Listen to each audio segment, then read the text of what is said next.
aqui mais uma vez para a nossa palestra. Hoje nós teremos o Osvaldo, que vai falar sobre as aparições de Jesus e suas lições. E nós vamos cantar uma música, depois a Angélica vai fazer a palestra de leitura e passamos a palavra para o Osvaldo. Vamos mentalizar Jesus, nosso querido, pensando no Natal que está chegando. Oi, Jesus, sem igual, Deus nos deu um feliz Natal. Nosso lar está cheio de luz, paz na terra, nasceu Jesus. Noite azul, sem igual, Deus nos deu um feliz Natal. Nosso lar está cheio de luz, paz na terra, nasceu Jesus. Aquietados que foram os nossos corações, recolhidos ao divino,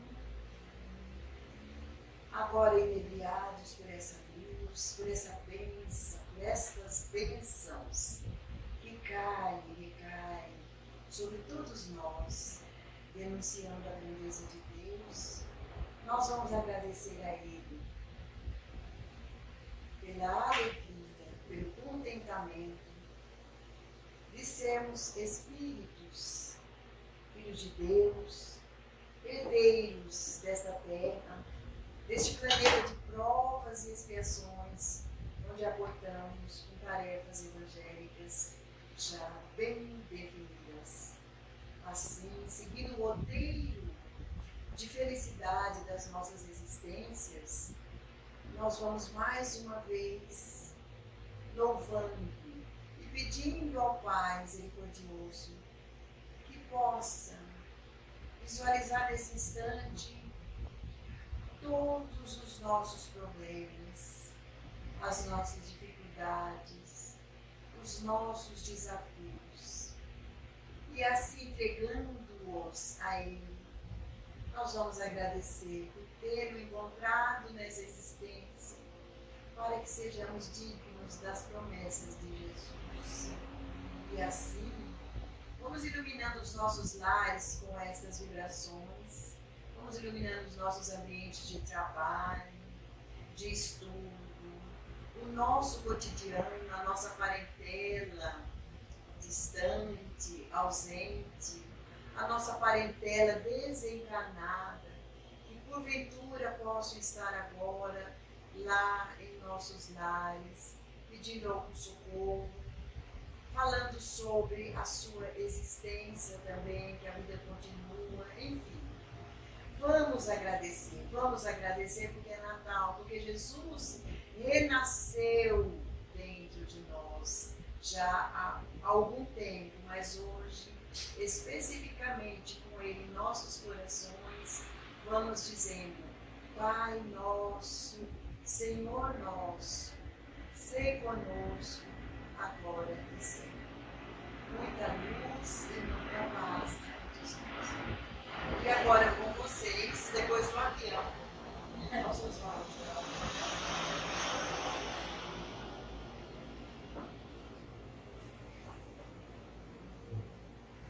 Boa noite a todos, aos encarnados, aos desencarnados, sejam todos muito bem-vindos. Que a paz de Jesus esteja em todos os nossos corações. Nós vamos propor hoje pensarmos sobre um dos aspectos da história do Cristo aqui na Terra, que são os aspectos voltados, ligados às suas aparições, as aparições de Jesus pós-crucificação. Quando nós nos propomos a falar de Jesus, nós precisamos pensar um pouco mais, um pouco além do que aquilo que nós costumamos enxergar. Nós pensamos no Cristo como alguém que viveu aqui na Terra ao longo de 33 anos. Né?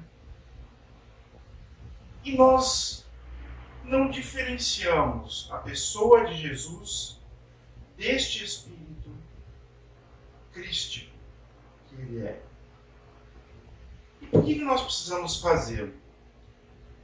Porque Jesus diz, na Bíblia está escrito assim, ele disse: antes de a terra o ser, eu já o era. O que ele era?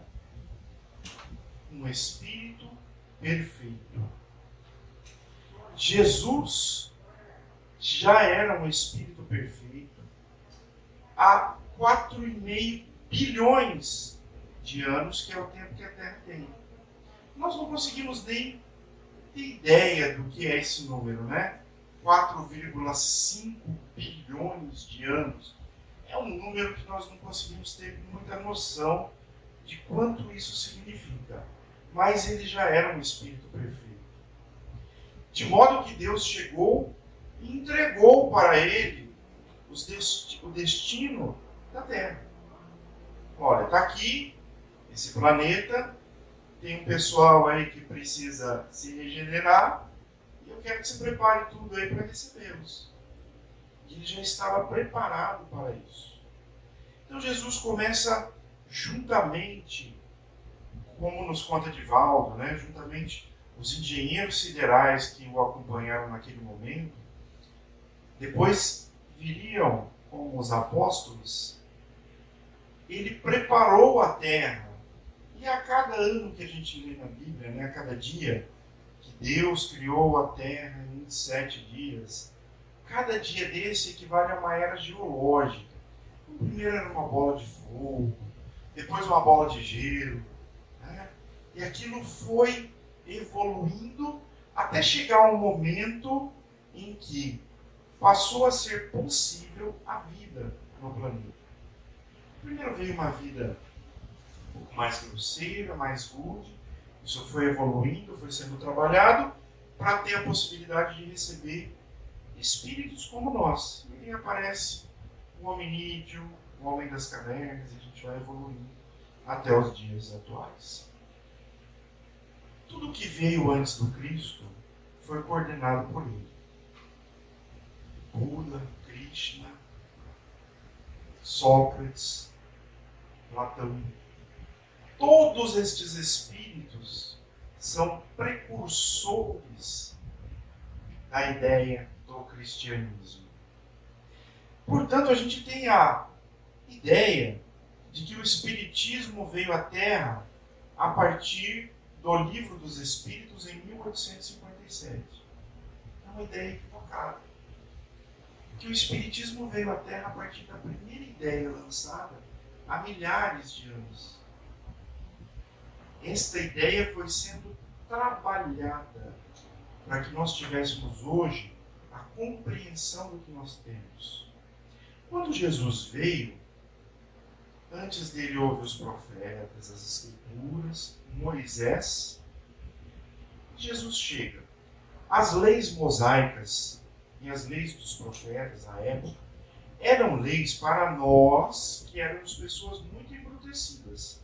Não poderiam ser leis brandas, eram leis duras, porque havia necessidade de conter ímpetos daquelas civilizações. E essa lei cumpriu esse papel.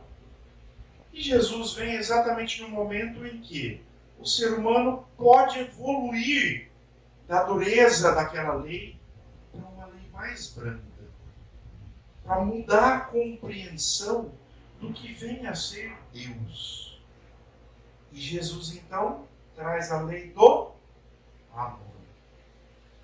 E ele passa a definir Deus como Deus é amor. Para as leis da época, isso foi uma afronta. Primeiro, porque se esperava um Cristo guerreiro, poderoso, que viesse com todo o seu exército libertar o seu povo dos jugos daqueles que os repreendiam. E Jesus vem falar que não precisa pegar em armas. A lei mandava apedrejar e Jesus fala uma coisa diferente. Como assim? Ele arrumou muita confusão. Porque ele veio romper com todo um sistema que existia até então, necessário até então, mas que era o sistema vigente à época. Ele mexeu com gente muito, entre aspas, poderosa para aquele tempo, né? Que eram os doutores da lei, os escribas, os fariseus, que eram pessoas que conheciam os escribas eram aqueles, não havia colégios, não havia como estudar. Então quem era letrado, quem era alfabetizado, quem sabia escrever, era diferente naquela sociedade. E aquele escriba, aquele fariseu que conseguia ler e interpretar as escrituras, tinha um status diferenciado naquela sociedade. E aquelas pessoas muito orgulhosas à época, muito imaturas, espiritualmente falando, não entendiam como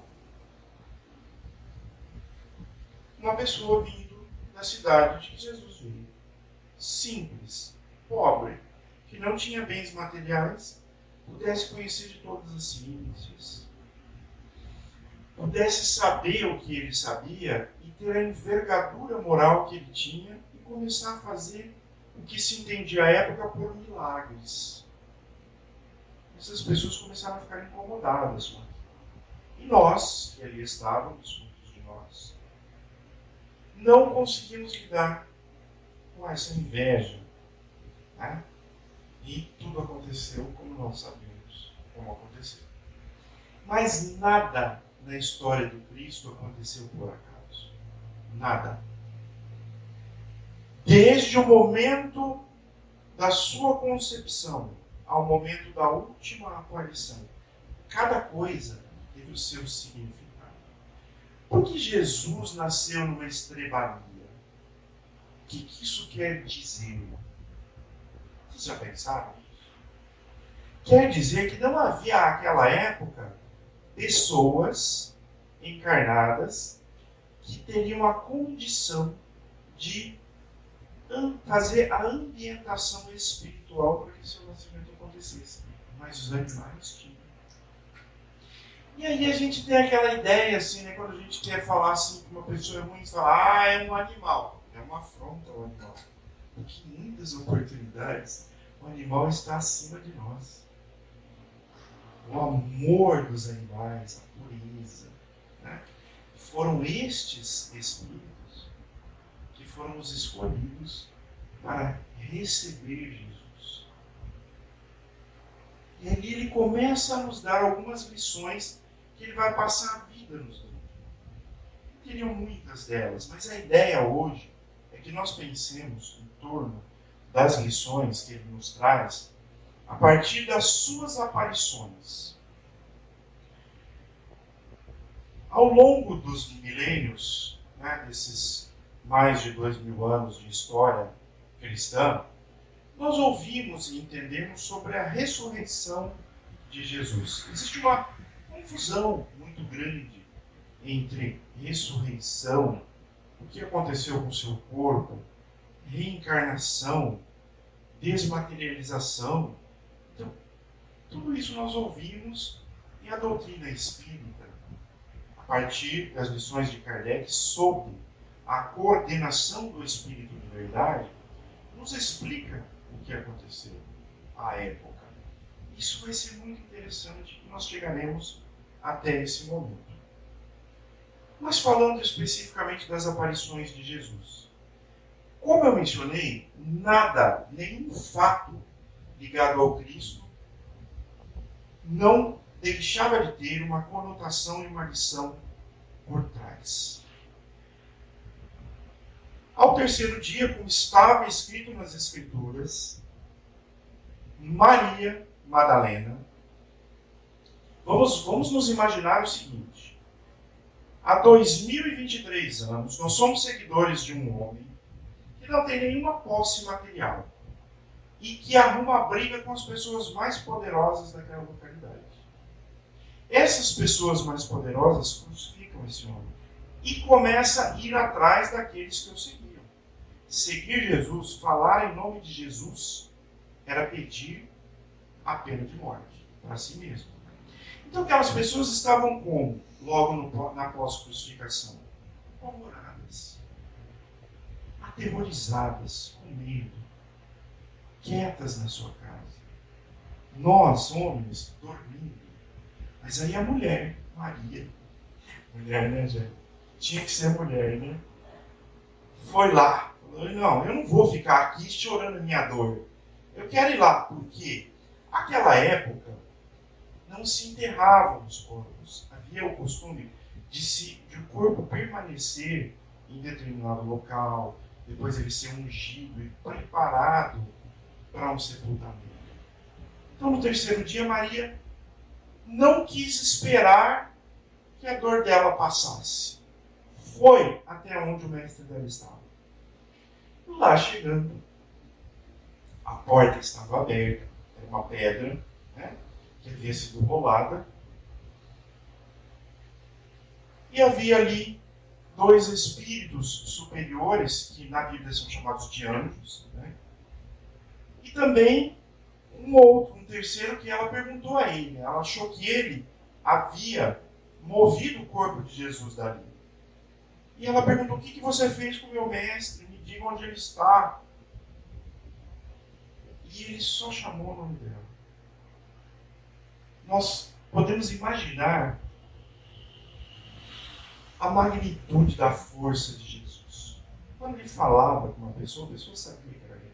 Num primeiro momento, Maria não o reconheceu. Assim como nas demais aparições, nós vamos ver que esse é um traço comum.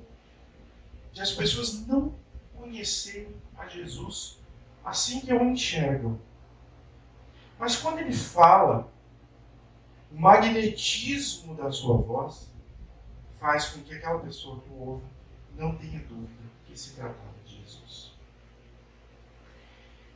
E Maria então fica encantada e vai fazer o quê?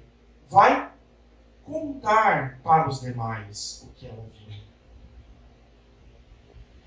Ela tenta tocá-lo e ele diz para ela: não toque, ainda não fui ao Pai. E eles entabulam aqui uma conversa. O que nós podemos primeiro tirar dessa primeira aparição de Jesus? Quais lições podemos tirar? A mulher naquela época era considerada uma propriedade do homem. A mulher não tinha o valor que hoje ela tem nas sociedades ocidentais, porque em algumas ainda não tem, né? Em algumas culturas orientais ainda não tem. Isso ainda se postergou no tempo. Essa cultura contra a mulher. Mas Jesus escolhe uma mulher. E por que ele escolhe Maria Madalena para se apresentar para ela? O que ele quer dizer com isso para nós? Por que ele não apareceu para a mãe dele? Para João? Para Pedro? Para algum dos apóstolos ou dos discípulos? Mas ele foi aparecer logo para uma mulher. A Bíblia nos conta, e a literatura espírita também, que Maria Madalena era uma mulher perturbada por muitos espíritos e por um comportamento que estava dentro daquele contexto de obsessão espiritual. E Jesus a cura daquela obsessão. E ela passa a ser uma das seguidoras mais fiéis do Cristo. Comparado o trabalho dela a Paulo de Tarso. Talvez não estivéssemos aqui, não fosse Maria Madalena e Paulo de Tarso. Tão grande a importância dessa mulher. E o que mais Jesus, além de prestigiar a mudança íntima dela, que ela soube aproveitar a partir do momento que ele a resgatou, o que mais ele quer nos ensinar, se mostrando para uma mulher naquela época? Ele quer nos falar sobre como nós nos impressionamos com a forma e não com o conteúdo. Se uma pessoa está bem vestida e outra não, nós temos a tendência de achar que a pessoa que está bem vestida é uma pessoa do bem e a outra não. É assim que nós funcionamos há mais de 2000 anos. E Jesus quis nos chamar o seguinte: olhem o conteúdo, não a aparência. Mas a gente vive assim. Nós vivemos analisando a aparência do outro. E se o outro não é como nós gostaríamos que ele fosse, nós o excluímos. O que nós temos de mais difícil hoje é lidar com as diferenças. E na primeira aparição de Cristo, esse é o convite que ele nos faz. Lidem com as diferenças. Enxerguem muito além das aparências. Vejam o conteúdo. Essa é a primeira mensagem. E ela? Qual a mensagem que ela nos traz? Maria Madalena. Ela ficou lá curtindo a dor dela ou ela foi atrás da solução? Todos os homens, todos os apóstolos ficaram dormindo. Provavelmente corroídos pela dor. Mas ela não. Ela foi atrás da solução que ela precisava. E às vezes a gente fica esperando que Deus nos traga a solução para os nossos problemas. Nós não saímos da nossa zona de conforto para buscar. E como é que Deus age nas nossas vidas? Como Jesus e os espíritos superiores agem nas nossas vidas? Através de outras pessoas. Então, se nós temos uma dificuldade, o que Deus vai fazer? O que o Cristo vai fazer? Como o universo vai, à medida do nosso merecimento, trabalhar aquela necessidade? Vai criar meios, através de pessoas, de situações, e nós precisamos sair do nosso quarto, onde nós estamos dormindo, na pós-crucificação, e arrasados pela dor, e ir atrás, como ela foi. Então, olhem as lições desse fato, desse primeiro fato vinculado à aparição do Cristo. Né?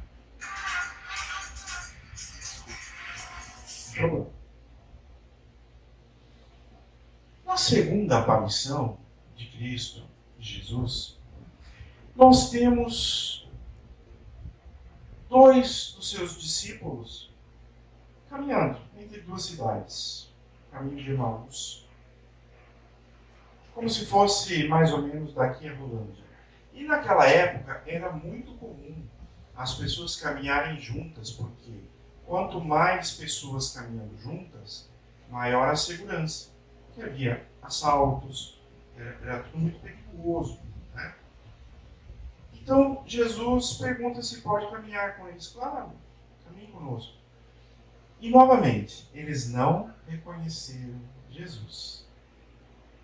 E aí a gente fica se perguntando, será que Jesus se apresentava com uma forma um pouco diferente da que ele tinha, exatamente para não se dar a conhecer no primeiro momento?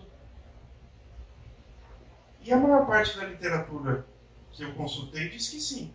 Porque o Espírito ele pode se apresentar da forma pela qual ele quiser.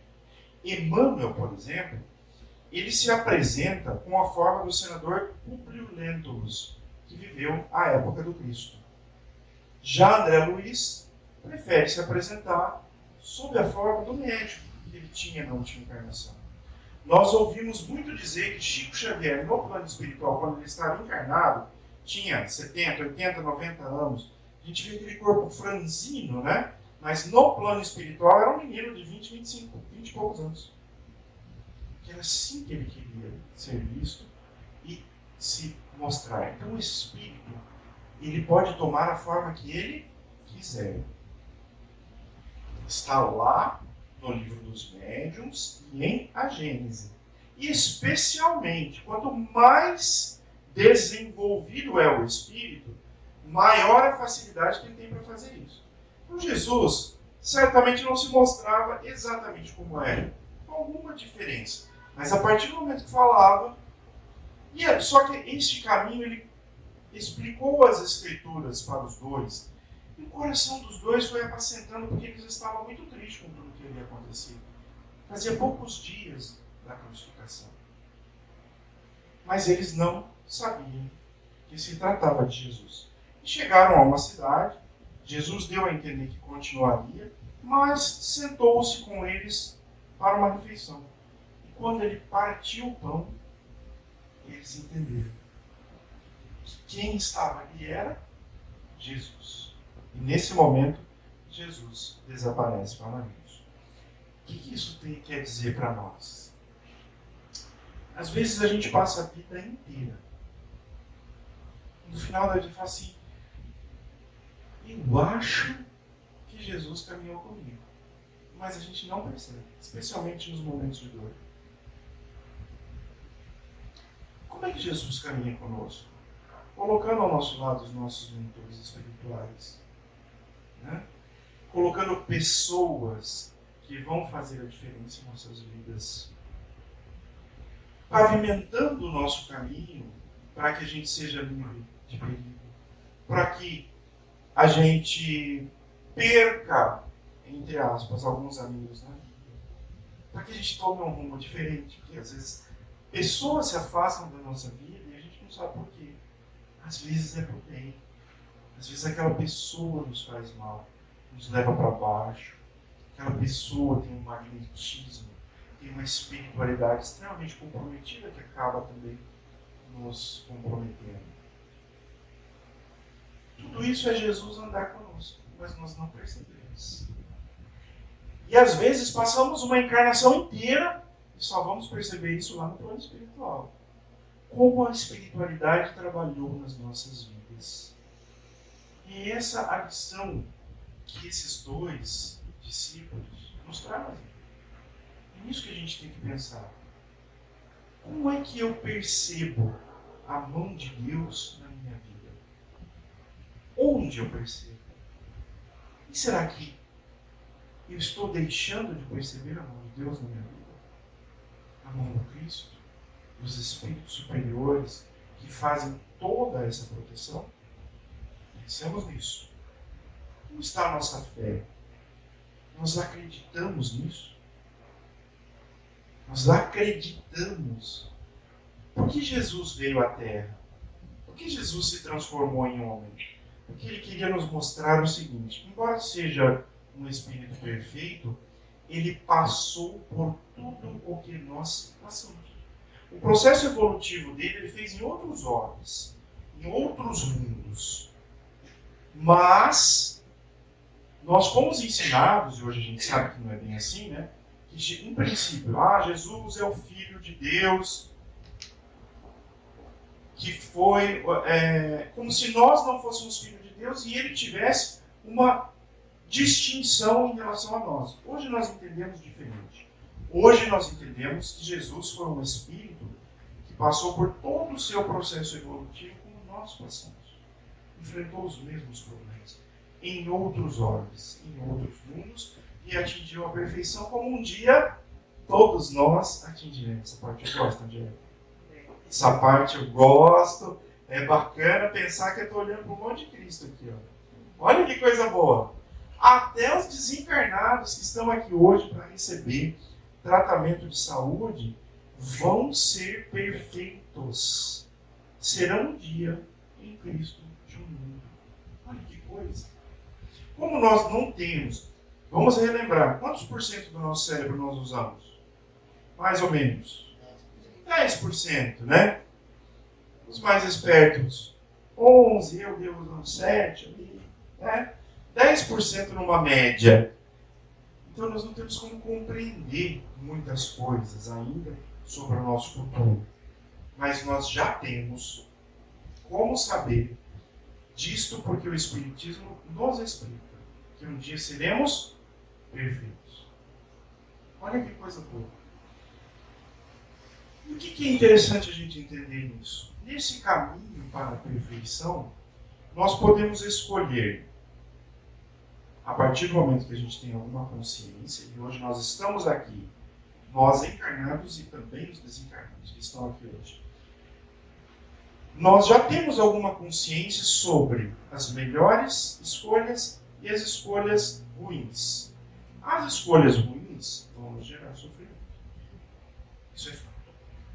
O sofrimento ele tem as dores e os sofrimentos ele tem duas finalidades. Ou expiatória, que tem a ver com algo que eu fiz no passado, e que eu preciso estar em paz com a minha consciência. E por isso acabo. Vou pegar uma água aqui. Obrigado.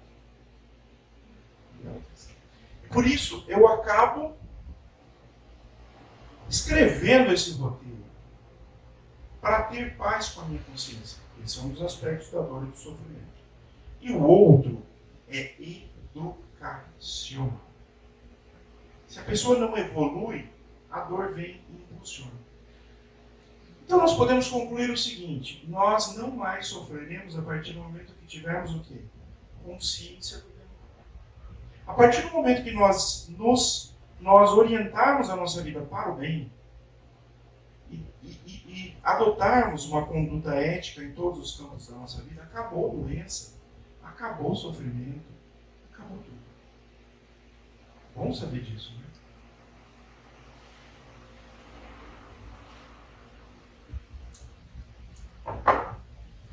E aí a gente vai compreendendo que esse é o futuro do mundo. Então nós estamos mudando de um mundo de provas e regeneração para um mundo de provas e expiações para um mundo de regeneração.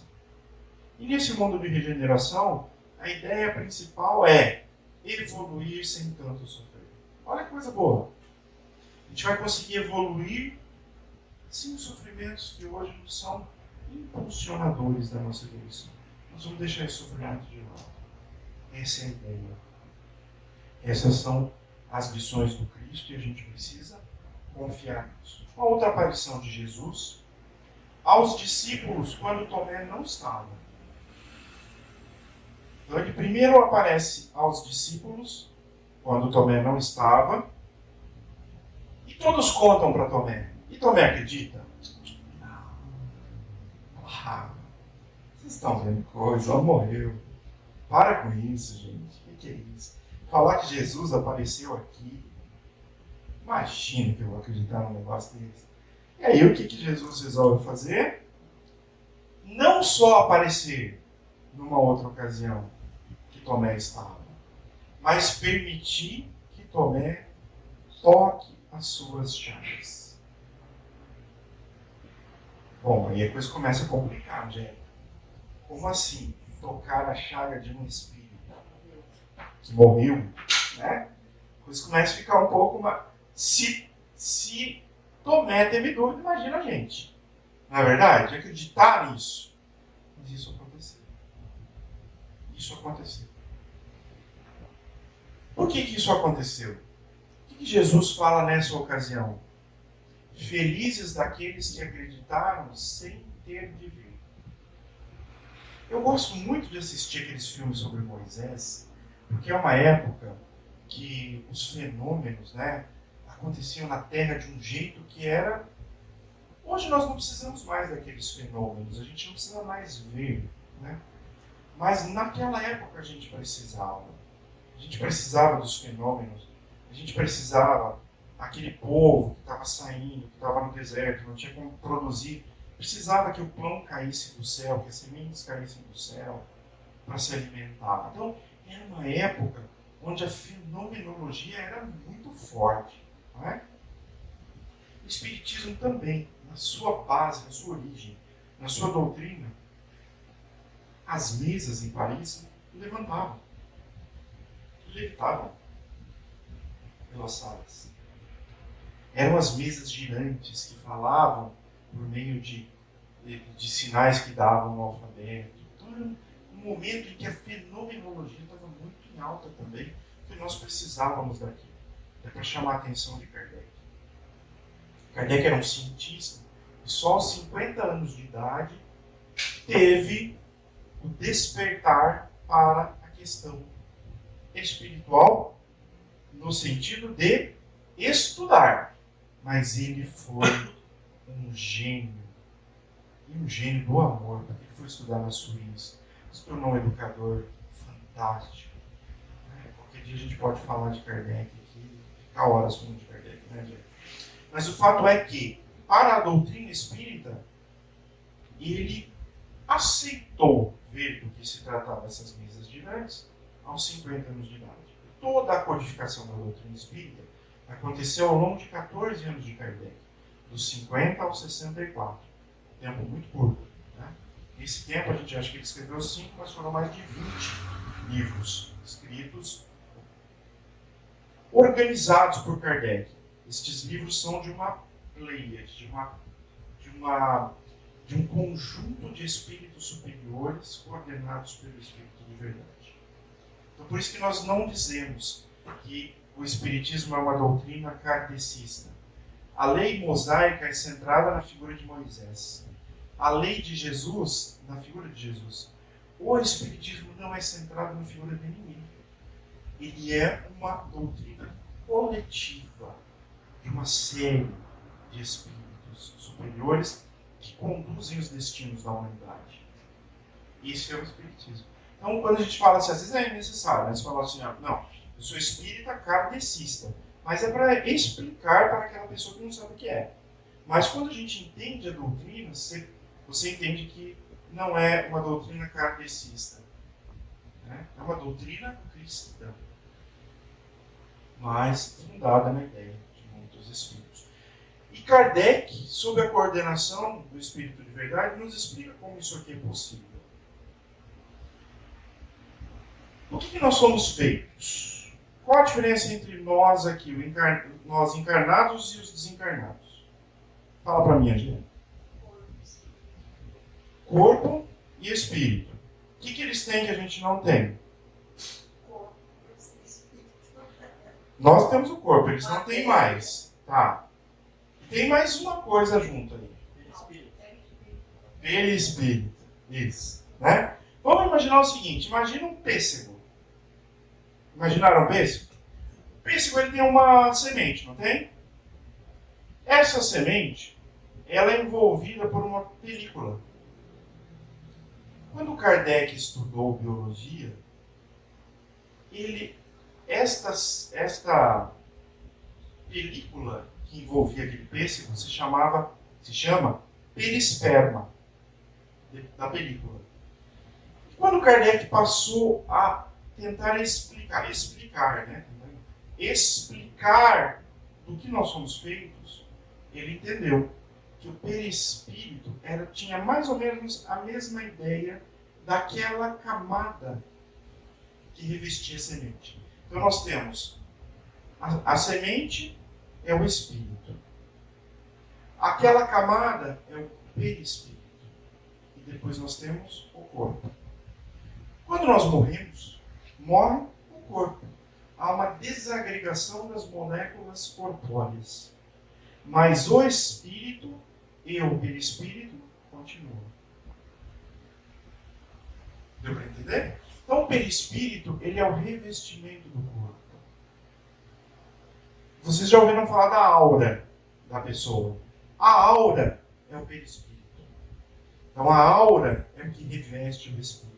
As nossas experiências estão todas registradas no perispírito. Quando nós entramos aqui nesse centro, nessa casa de luz, os espíritos não enxergam o nosso corpo. Eles olham para o nosso perispírito, para os nossos pensamentos que estão em torno de nós. Porque daí ele já vai saber se está doente, se não está. Porque a doença se instala no perispírito, não no corpo. Então o perispírito plasma para o corpo a doença. E Jesus apresentou-se para os discípulos por meio do seu perispírito. Existem... Chico Xavier disse que... Porque daí a gente pensa numa questão histórica e que nunca foi resolvida. O que aconteceu com o corpo de Jesus? Não é? questão muito polêmica, uma questão... Mas, das únicas falas que eu já encontrei na doutrina espírita, que eu acho muito razoável, é a de Chico, dizendo que o próprio Cristo desmaterializou o corpo dele, que já era muito desmaterializado. Né? Por quê? Porque o espírito puro, ele tem o controle total sobre a matéria. Por que ele faz uma mesa levitar? Por que ele faz um copo? Por que Jesus pegou uma bola de fogo e ele tinha sobre essa bola de fogo o controle do que ia acontecer? Por causa da pureza de conhecimento, da perfeição a que ele chegou, e ele sabia como manipular a matéria. O universo é feito a partir do fluido cósmico universal. Matéria é luz corporal. E o espírito puro, o espírito evoluído, sabe como ninguém manipular essa matéria, essa luz. Foi assim que Jesus apareceu para aquelas pessoas, através do seu perispírito. Mas, Oswaldo, como que é possível tocar? É possível. O perispírito, ele pode o quê? Se materializar. Isso é plenamente possível. Tá bem? E, tanto no livro dos médiuns, quanto em A Gênese, nós temos a explicação da doutrina espírita para isso. Como isso é feito. Só para ilustrar, trazendo para um fato atual, né? Eu imagino que muitos aqui já viram a história que Divaldo conta, de quando ele estava sem voz. Ele foi, numa determinada oportunidade, já estou arrumando um encerramento para isso, ele foi, numa determinada oportunidade, no centro do Chico Xavier, e chegando lá totalmente sem voz, o Chico pede para ele que, Divaldo, fale para as pessoas. Meu Deus, que homem mais insensível, né? E o Chico, não, Divaldo, mas Chico, minha voz, fala aí, Chico, fala aí, Divaldo, faz um esforcinho aí, fala aí. Falou 2 horas. Aí depois terminou a reunião e tal, saíram de lá, foram para casa de um amigo, tomou um café, 2 horas da manhã e comeu uma broa. Coisa boa, hein, gente? Mineira, né? Aquilo é bom demais. Chegando lá, conversaram, e Divaldo com aquela dor de garganta, quase sem voz e tal. E Chico fala, vamos fazer uma prece aqui para Divaldo para ver se melhora essa garganta dele. Eles entram num quarto, fecham, alguém coloca um cobertor sobre a janela, começa a fazer prece e tal, e de repente Divaldo escuta uma voz feminina. E aí a voz fala para ele, Divaldas. Ele fala, mas não tinha mulher aqui? Aí ela diz para ele assim, abra os olhos, Divaldas. E aí ele abre os olhos. E ele está diante de uma menina loira, com seus 16, 17 anos, olhos bem azuis, muito bonita. E ela diz para ele, eu sou Sheila Divaldas. Sheila é uma enfermeira que desencarnou na Segunda Guerra Mundial. Quando ela desencarna, trabalhando como enfermeira, no momento do desencarne dela, os mentores espirituais já avisaram, nós precisamos do teu trabalho. Ela começa a trabalhar ali mesmo. Desencarna e começa a trabalhar ali mesmo. O espírito altamente evoluído. Ela diz para ele, eu vim aqui te curar. Eu vim aqui cauterizar a sua garganta. E ele narra que ele a viu perfeitamente. E aí ele descreve que ela colocou, abra a boca de Valdas, colocou uma caneta, como se fosse um bisturi cirúrgico, alguma coisa assim, né? Na boca de Valdas. E quando colocou, ele deu um grito, porque doeu. Aí ele falou, doeu. Eu falei, eu vou fazer de novo. Não vai não, vou sim. Ficar naquela, né? E ela fez de novo. Quando ela fez pela segunda vez, a cauterização, ele disse que a dor parou e a voz voltou ao normal. E ele diz para ela, mas Sheila, veja, eu sou espírita, eu tenho uma fé raciocinada, eu vou achar que o que eu vi aqui é coisa da minha cabeça. Então eu quero. Seria possível você me dar uma prova? Claro. O que você quer? Eu posso tirar um pedacinho do tecido da sua roupa? Pode. Ele rasgou um pedacinho do tecido da roupa dela. E há 2 anos ele narrou que até hoje ele tem esse pedacinho guardado. E ela, você quer mais alguma coisa? Ele, olha, tá bacana, né? Aqui já tá bem incrível, mas você é alemã, e ele gostava muito de ele tinha uma amiga suíça que falava muito dos Edelweiss, que é uma planta, uma flor dos Alpes suíços. E ele falou, eu gosto muito dessa planta e tal, e ela fez essa planta chover ali naquele momento, perfumada, com gotas de orvalho, que se materializaram na mão de João. Como isso tudo foi possível? Como isso tudo foi possível?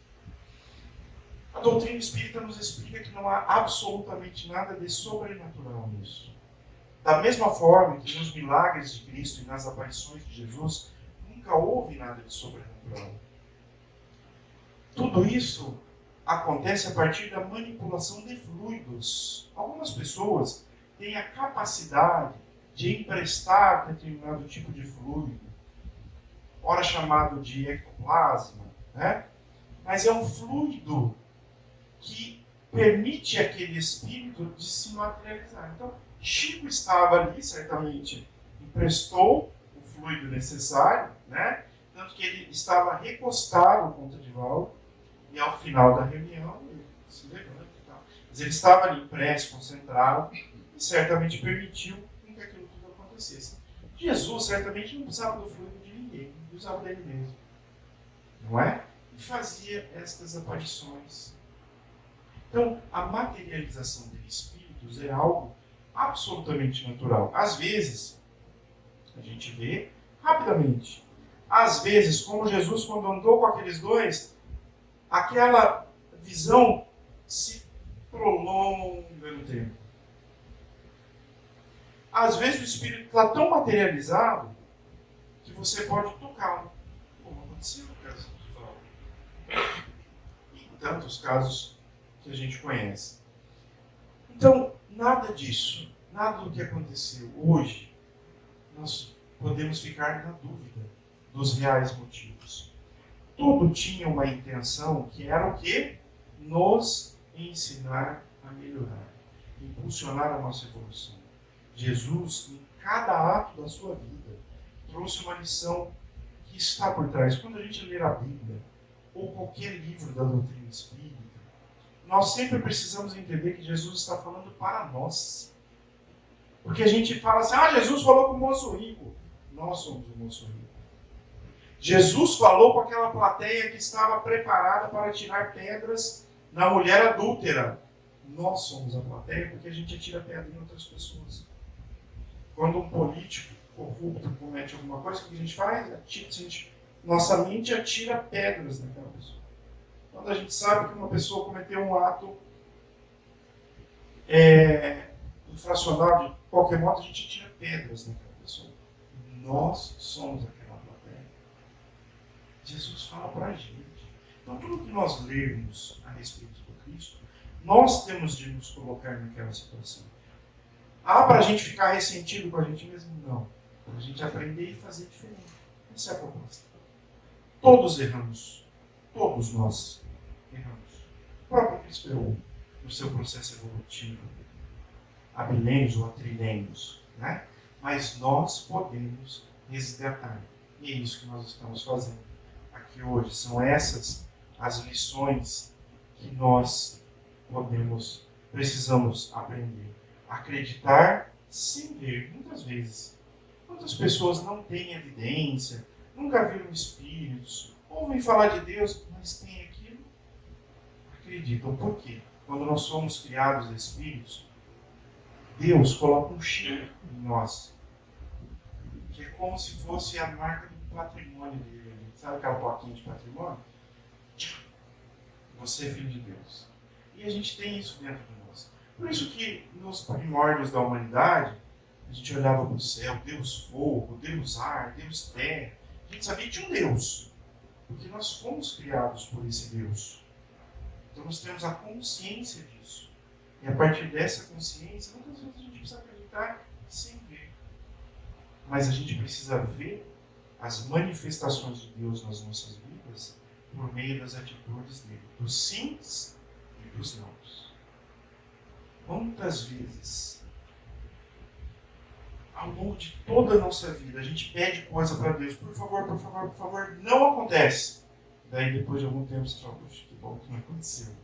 Passei por uma situação dessa há pouco tempo, já pedi tanto uma coisa e não aconteceu. Depois eu, que bom que não aconteceu. Não é? Então, não só os sims, mas os nãos de Deus, nós precisamos entender.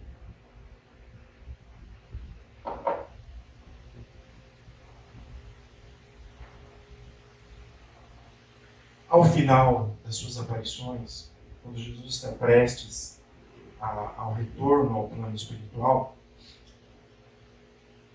ele pergunta a Pedro, Pedro, tu me amas? Por 3 vezes. Pedro, sim, Senhor, eu te amo. Pedro, tu me amas? Sim. Então o que ele pede para Pedro? Cuide dos meus cordeiros, pastoreie as minhas ovelhas, cuide das minhas ovelhas. O que Jesus está querendo nos dizer? Veja só. Jesus, esse Espírito Crístico, ele é um modelo e guia de toda uma humanidade. Quando ele diz ovelhas, significa esses espíritos que eu preciso que evoluam, que eu preciso que se aproximem de Deus. Então ele pede para cada um de nós, e ele institui ali a lei da cooperação. Ninguém vai ser perfeito enquanto alguém estiver imperfeito. Vocês já imaginaram você no paraíso como pai, como mãe, e o seu filho numa condição ruim? Quem que é isso? Não rola, né? Ninguém vai ficar feliz. Estou aqui no paraíso e tal, mas meu filho está lá passando fome, ou está numa região mais complicada, no plano espiritual. Ninguém quer isso. Então nós precisaremos ser o caminho espiritual um do outro. Nós precisaremos auxiliar as pessoas também a evoluir. E a gente faz isso onde? Onde Deus nos colocou, no nosso papel. Na nossa casa, no papel de pai, de filho, de mãe, de marido, de namorada, de namorado, de chefe, de subordinado, de rico, de pobre. É ali que a gente precisa cumprir esse papel. É ali que a gente evangeliza. Por meio do quê? Das nossas atitudes. Mas a gente pode educar para o bem ou educar para o mal. O ideal é educar para o bem. Né? E não educar para o mal. Não bom, não mau exemplo. E sim bom exemplo. Então, a missão que Jesus deixa aos seus discípulos é qual? Vai e cuida das minhas ovelhas. Ou seja, se auxilie reciprocamente a evoluir. Nós estamos servindo ao nosso próximo? Nós viemos aqui, mas para servir ao meu próximo eu preciso ir a algum lugar. Muito bem. Nós saímos das nossas casas hoje e viemos aqui ao centro. Né? Cruzamos com muitas pessoas pela rua. Quantas pessoas mentalmente nós abençoamos? Talvez nenhuma. Nós precisamos estar em algum lugar especificamente para fazer o bem? Ou nós podemos cruzar com uma pessoa, ver que ela não está legal? Senhor, abençoa a vida dessa pessoa. Você fez o bem por ela. Então é ali, é onde a gente está, no momento em que a gente se encontra, que a gente pode ser melhor a cada dia. Né? Não precisamos buscar momentos especiais nem lugares diferenciados. Essas são as lições sobre as quais eu gostaria que nós refletíssemos hoje, de propor a reflexão, para que a gente volte para as nossas casas cheio de dúvidas. Essa é a ideia. A ideia do Espiritismo é que nós tenhamos sempre muitas dúvidas, para que a gente vá atrás dessas dúvidas. Porque quanto mais a gente estuda, mais a gente lê, mais a gente sabe que tem muita coisa para aprender. Então é bacana sair daqui com o coração e a mente cheio de dúvida, com alguma certeza de que a gente precisa ser melhor, mas com a plena convicção de que nós precisamos buscar a cada dia nos melhorar, estudar, compreender tudo o que está aí. Nós temos uma fortuna em nossas mãos. Toda a literatura espírita que hoje é oferecida é um instrumento de evolução sem igual, qualquer ordem. Se a gente tirar aqui da Terra e levar para qualquer outro mundo, essa doutrina é um instrumento de evolução maravilhoso. Não desperdicemos. E não existe espiritismo sem Jesus. A base do espiritismo é Jesus. Então vamos agradecer ao Cristo esses momentos especiais, levar o nosso pensamento a Deus, agradecer a oportunidade de estarmos aqui nessa casa de luz, que nos recebe com tanto amor, de braços abertos, para tratar das nossas feridas, dos nossos males físicos, mentais, espirituais. Agradecer a oportunidade de conviver com os nossos irmãos desencarnados, que também se encontram, alguns para nos atenderem, outros para receberem, Senhor. Que possam todos ser atendidos nas suas necessidades, Jesus. Que possam todos compreender um pouco mais das tuas lições, do teu amor, do teu convite à evolução e do teu convite ao abandono do sofrimento. Que nós possamos entender que o sofrimento não vem de Deus, mas sim decorre dos nossos atos impensados, de nossas imperfeições, para que assim nós possamos evoluir a cada dia mais, para que nós possamos deixar este sofrimento no passado, para que nós possamos reconhecer a tua luz, o teu amor em nossas vidas. Que essa luz, Senhor, nos siga dias, em todos os dias de nossas vidas, nos retornos às nossas casas, aos nossos lares. Que essa luz também chegue a todos os nossos parentes, consanguíneos no mundo, a todos os nossos amigos, mas especialmente, Senhor, a todos os nossos inimigos. Que sejamos todos, Jesus, abençoados hoje e sempre. Muito obrigado, Senhor, por mais esta oportunidade de crescimento. Que assim seja.